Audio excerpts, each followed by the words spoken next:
સમગ્ર ભારતભરમાં સરકારને કિંમતી માછીમારી કરી અને સરકારને અબજો રૂપિયા રળી આપતા માછીમાર ઉદ્યોગના હબ એવા વેરાવળ બંદર પર વિકાસના નામે વ્યાપક ભ્રષ્ટાચાર થઈ રહ્યો છે।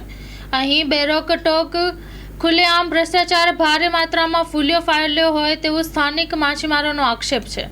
સ્ટોરી રિપોર્ટ બાય પરાગ સંતાણી, ગીર સોમનાથ। મારું નામ મુકેશ સિકોતરિયા છે।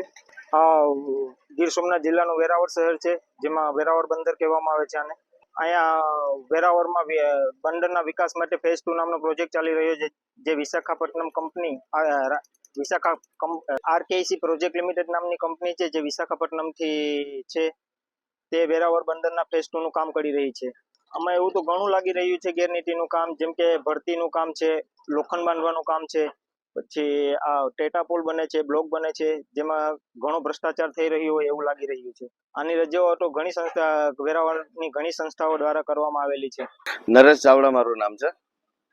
અને ખાસ કરીને જે રીતે વિકાસોની વાતો અને વિકાસોના જે કામ, જે બંદરની જેટીના કામ હાલ ચાલી રહ્યા છે કેટલા ટાઈમથી, એમાં ખાસ કરીને આપણે ખ્યાલ હશે કે થોડાક ટાઈમ પહેલા માનનીય અમારા સોમનાથના વિસ્તારના ધારાસભ્ય શ્રી વિમલભાઈ ચુડાસમા દ્વારા એક આ ચેકિંગ દ્વારા કરવામાં આવ્યું હતું। અને એ દરમિયાન મટીરિયલ એકદમથી ગુણવત્તા નથી, ભર્યું નથી રહેતું। અને ખાસ કરીને ટેટ્રાપોડ જે બની રહ્યા છે, આપણે ખ્યાલ હશે કે બાજુના બંદરમાં સૂત્રાપાડામાં જે પરિસ્થિતિ છે, એવી જ પરિસ્થિતિ વેરાવળ બંદર ખાતે છે। અને માત્ર ભ્રષ્ટાચાર અને ભ્રષ્ટાચાર થઈ રહ્યો છે। અને ખાસ કરીને ઘણી વખત તપાસોના આદેશ માત્ર ખાણાપૂરતી પૂરતા થઈ રહ્યા છે। એટલે મારા માન્ય ગુજરાત સરકાર અને ફિશરીઝ વિભાગને એક નિવેદન છે કે આપ દ્વારા જે પણ જે વિકાસના કાર્યો જે જેટીના નામ ઉપર થઈ રહ્યા છે, એ માત્ર ભ્રષ્ટાચાર થઈ રહ્યો છે।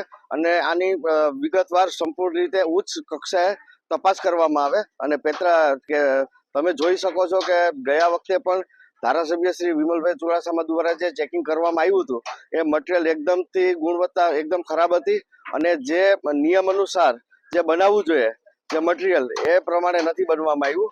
અને હું માનનીય ગુજરાત સરકારને નિવેદન કરું છું કે જે ભ્રષ્ટાચાર થઈ રહ્યો છે, ખાસ કરીને આ ગીર સોમનાથ વિસ્તારમાં ને બંદર વિસ્તારમાં, તેની સંપૂર્ણ રીતે તપાસ, ન્યાય તપાસ કરવામાં આવે।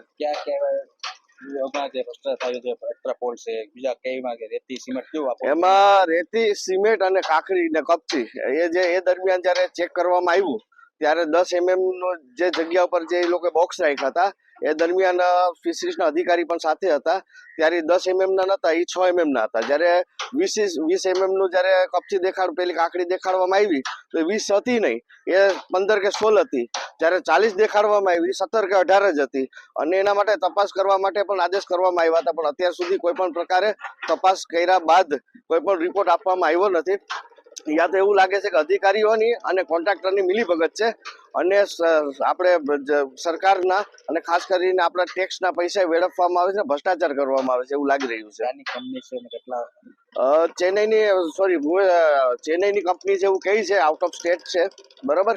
અને કંપનીના જ્યારે પણ એક નિયમ હોય છે કે જ્યારે પણ કોઈ પ્રોજેક્ટ ચાલુ હોય તો ફિશરીઝ અધિકારી તરીકે 24 કલાક એને સંપૂર્ણ એની જવાબદારી હોય છે, પણ એ દરમિયાન કોઈ અધિકારી પણ અમને જોવા નતો મળ્યો એ દરમિયાન। અને એકદમ રેડિયાળ ખાટું છે અને જેમ ફાવે એમ બધું ચાલી રહ્યું છે। મારું નામ ચંદ્રકાંત માલમ છે ને હું વેરાવળનો નિવાસી છું ને માછીમાર છું। અત્યારે જે બંદરનું જે કામ ચાલી રહ્યું છે, એ પહેલા એવું અમને જણાવવામાં આવ્યું હતું કે ભાઈ બંદર છે એનો વિસ્તાર મોટો કરવામાં આવશે, પણ બંદરની જગ્યા એટલી ને એટલી રાખી છે, બંદરનો કઈ વધારો નથી કરવામાં આવ્યો। ઉલટાનું જે બંદરની જે અમુક જગ્યાઓમાં જે નાની બોટો વાળા છે કે પિલાણીઓ વાળા છે, એ જે લંગરાવતા હતા, એ લોકોની જગ્યાને કવર કરી ને આપણે આ સિમેન્ટનો આ બધી જે ધાબાઓ કરી નાખ્યા છે। ખાલી બંદરની અંદર જગ્યા વધારવાની જગ્યાએ જગ્યા ઘટાડવામાં આવી છે। અમને જાણ છે એ મુજબ વિશાખાપટ્ટનમની આપણે આરકેઈસી કરીને કંપની છે, જેને ઓલરેડી કોન્ટ્રાક્ટ છે ને એને માંગરોળમાં પણ આપેલો હતો। ને ગઈ વખતે જયારે માંગરોળમાં કોન્ટ્રાક્ટ આપ્યો હતો તો પહેલા જ વરસાદમાં જે બ્રેક વોટરની જે દિવાલ હતી એમાં પણ કાણા પડી ગયેલા હતા। એ જ કંપનીને છે ને અહીંયા પાછો કોન્ટ્રાક્ટ મળેલો છે। તો ચોખ્ખે ચોખ્ખું દેખાય છે કે જે રીતના હમણાં મીડિયામાં પણ આવેલું છે, આની પેલા ધારાસભ્ય છે એને પણ જનતા રેડ કરેલી હતી, ત્યારે પણ જે ગુણવત્તા વગરનો જે માલ સામાન જે મળેલો હતો, જે કપચી જે છે એની જે સાઇઝ છે એ નિયમ મુજબ નહોતી। જે રેતીની જગ્યાએ જે સિમેન્ટનો ભૂકો, જે વપરાયેલો જે સિમેન્ટનો જે ધાબો હોય એને ક્રશ કરીને એનો ભૂકો વાપરતા હતા। એના પછી થોડાક સમયમાં જે અત્યારે ટેટ્રાપોડ જે સુકાઓ મૂકેલા છે, જે દરિયામાં મૂક્યા પણ નથી, એમાં તિરાડ પડી ગયેલી છે। એટલે ગુણવત્તા વગરનું જ કામ ચાલી રહ્યું છે। આમાં સરકારે 300 કરોડ જેટલા રૂપિયા છે એ આમાં રોકી દીધેલા છે. જે હકીકતમાં જે માછીમારીનો જે ધંધો જો વિકસાવવાની માટે આ છે, જો ધંધો વિકસાવવાનું હતું તો જે માછીમારો જે અત્યારે જે આર્થિક રીતના જે નબળા પડી ગયેલા છે આપણે ડીઝલના ભાવના કારણે, મોંઘવારીના કારણે, તો એનામાં ઇન્વેસ્ટ કરવાની જરૂર હતી જેનાથી સરકારને રિટર્ન મળે. એની જગ્યાએ આમાં ઇન્વેસ્ટ કર્યું ને કરપ્શનના ભોગે પૈસાનો ધુવાણો થઈ ગયેલો છે. ગોપાલભાઈ ભોપની બોલું છું. ગોપાલભાઈ, જેટીના કામમાં ગેરરીતિ થઈ છે એવી ફરિયાદ આપે કરી છે, શું છે આખી હકીકત? અત્યારે સરકાર દ્વારા જે ખરેખર અમારું જે બંદરનું ડેવલપમેન્ટ સારી રીતે થઈ રહ્યું છે તેમાં કરોડો રૂપિયા સરકાર દ્વારા આપવામાં આવે છે. એ ખૂબ સારી વાત છે કે સરકાર અમારા માછીમારનું ખૂબ જ ધ્યાન આપે છે અને વિકાસ માટે પણ સરકાર અમને બહુ મદદ કરે છે. માછીમાર દિન પ્રતિદિન સરકારની એક નજર છે કે દિન પ્રતિદિન આગળ વધે, કારણ કે માછીમાર થોડાક વર્ષોમાં થોડોક ડૂબી ગયેલો છે અને સરકારની હવે નજર થઈ છે કે માછીમાર આગળ વધે એના માટે બહુ પ્રયત્ન કરે છે. પણ આ પ્રયત્નની અંદરમાં જે કામો થાય છે, જે સરકાર પૈસા આપે છે અને કામ માટે આપે છે, બંદરના ડેવલપમેન્ટમાં આપે છે, તેની અંદરમાં અત્યારે નબળું કામ થાય છે એવી અમને ફૂલ અમે ગેરંટી આપીએ છીએ કે બહુ નબળું કામ થાય છે અને નબળી ક્વોલિટી વાપરે છે. તો સરકારશ્રીને અમે માછીમારો વતી એમ વિનંતી કરીએ છીએ કે આના ઉપર ધ્યાન આપે અને એકદમ મજબૂત થાય આ બંદર, અને આજે જે ખર્ચ માટે જે સરકાર ખર્ચ કરે છે તેનો બી સારો સાર્થક રીતે પૈસો વપરાય અને મજબૂત બંદર બને તો કાયમી આ જે રોજે રોજી છે એ ટકી રહેશે. બાકી સાયક્લોન દ્વારા અથવા તો તોફાનો દ્વારા આ બંદરનું ધોવાણ થઈ જશે જો આમાં ધ્યાન નહીં આપે તો. થાય છે ગુણવત્તા યોગ્ય નથી થતી. આ બાબતે અમારે ફરિયાદો વારંવાર બધી બાજુ તો કરેલી છે, પણ અત્યાર સુધી પણ ટીમો આવે છે અને એનું નેગોશિએશન કરે છે, પણ શું એમાં ઘટે છે એમને ખબર નથી, કારણ કે વારંવાર અમારે કહેવું પડે છે કે ભાઈ આ ક્વોલિટી થોડીક નબળી વપરાય છે, તો સરકારશ્રીને ધ્યાને અમે વારંવાર આપીએ છીએ. કયા પ્રકારની ક્વોલિટી નબળી વપરાય અને કયા કામમાં ગેરરીતિ? એ તો અહીં તમામ જેટલી બી ક્વોલિટી છે એ પ્રમાણે છે જ, ત્યાં આપણી સામે નજરમાં આવે છે તો બધી જ એવી દેખાય છે અમને. અમારી સાથે એક એન્જિનિયર બી છે, એ પોતે ચકાસણી કરે છે ને इंजीनियर भी कही कि भाई नबड़ी क्वालिटी है। जी, मेरा नाम अरविंद सिंह है। मैं यहाँ वेरावल में रहता हूँ। क्या करते हो? मैं यहाँ पे क्या है कि रेवन में जॉब करता हूँ। तो मैं यहाँ पे क्या है कि विजिट किया था, देखा था कि जो यहाँ पे मेरे कई दोस्त हैं वो बता रहे थे कि यहाँ पे क्या है कि जेटी का काम चल रहा है, तो उसमें भाई ये ऐसा ऐसा काम हो रहा है। तो मैं आके देखा और मैंने क्या है कि ये टेंडर का ऑनलाइन देखा और उसका क्या है कि कॉपी भी निकाला, उसको पूरा रीड किया। मैंने क्या है कि रीड किया, पढ़ा इसमें क्या कैसा है। फिर मैं यहाँ पे आके मैंने चेक भी किया कि जिस हिसाब से ये टेंडर में लिखा है वैसा ही काम हो रहा है कि नहीं हो रहा, क्योंकि मैंने देखा था कि जो अपना ये क्या बोलते हैं मांग रोड का जेटी का काम हुआ और जैसे ही क्या है कि वहाँ पे थोड़ा सा हल्का सा पवन और ये आया और वो क्या है कि पूरा वहाँ भराव जो किया था वो पूरा बैठ गया, पुल खराब हो गया। और ये जो अपना इधर सुतरापाड़ा पे जो काम हो रहा है वहाँ के जो टेटा पुल देखे वो भी क्या है कि ऐसे हुए हैं कि उसमें भाई कि जो ये यूज किया है ये क्या टूटने लगे हुए हैं, ये क्या खराब हो रहा है। तो ये इनके क्या लाइफ होगी, कितना ये चलेगा और ये क्या वो कर पाएंगे।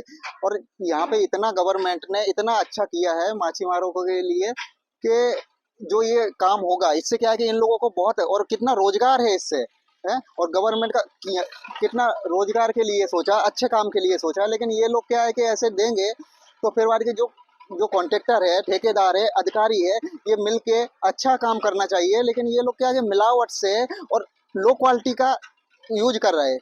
इसमें क्या है कि पूरा ISI का और क्वालिटी वाला जो टेंडर के हिसाब से दिया है ना कि एक एक चीज का है ना, और बहुत क्लियर कट दिया है उसमें। ऐसा नहीं है कि इसमें जो यूज करना है तो कोई भी, इसका क्या है कि बहुत A1 क्वालिटी का यूज होना चाहिए और उसमें भी क्या है कि सब पूरा साफ सफाई से और रख रखाव सब कुछ सही होना चाहिए। यूज होता है लोखंड यूज होता है। अभी एक बात बताओ कि ये जो यहाँ पे काम हो रहा है ये दरिया के किनारे, यहाँ पे क्या है कि लोखंड कितना जल्दी क्या है कि सड़ता है और काट लगता है। लेकिन क्या है कि ये ऐसे ही अगर लोखंड लगा देंगे इसमें क्या है कि न साफ सफाई करेंगे ना वो करेंगे और ऐसे ही जो काट वाला लगा देंगे और तो वो कितना दिन तक चलेगा, उसकी क्या मजबूती खत्म हो जाएगी। और ये क्या है कि कोई भी साइक्लोन वगैरह आएगा, कुछ भी आएगा तो वो ये धराशायी हो जाएगा। और इससे क्या है कि कितना नुकसान होगा, किसका होगा? गवर्नमेंट का। गवर्नमेंट ने अच्छे के लिए किया ये, लेकिन क्या है गवर्नमेंट का नुकसान होगा। और गवर्नमेंट का नुकसान होगा, इसमें जिम्मेदारी क्या? ठेकेदार काम करके चला जाएगा, फिर कौन जिम्मेदारी लेगा? कोई नहीं लेगा। तो क्या है, इनको जो क्वालिटी यूज करना चाहिए, अच्छा क्वालिटी यूज करना चाहिए। जैसे एक ही चीज नहीं, अभी ये जो भराव कर रहा है, भराव में अगर कहीं भी ऐसे दरिए के बाजू में अगर भराव करना है तो वहां पे किस हिसाब से करना पड़ेगा कि अपन को देखना है जमीन अपन को क्या है कि पक्की करनी है, कि ठोस होनी चाहिए। ऐसा नहीं कि भाई कि वहां पे क्या है कि ये अपनी दरिया किनारे की वो कीच वाली मट्टी या फिर के वैसा लेके कोई भी डाल दो। वो भी क्या है कि अच्छी क्वालिटी की होनी चाहिए, कि जब वहां पे क्या है कि कोई भी गाड़ी वगैरह जाए या कुछ भी हो, वजन वजन रखे तो वो धसके ना। अभी पानी आएगा और पानी के साथ में वो बह जाएगा पूरा, तो क्या मतलब का रहेगा ये?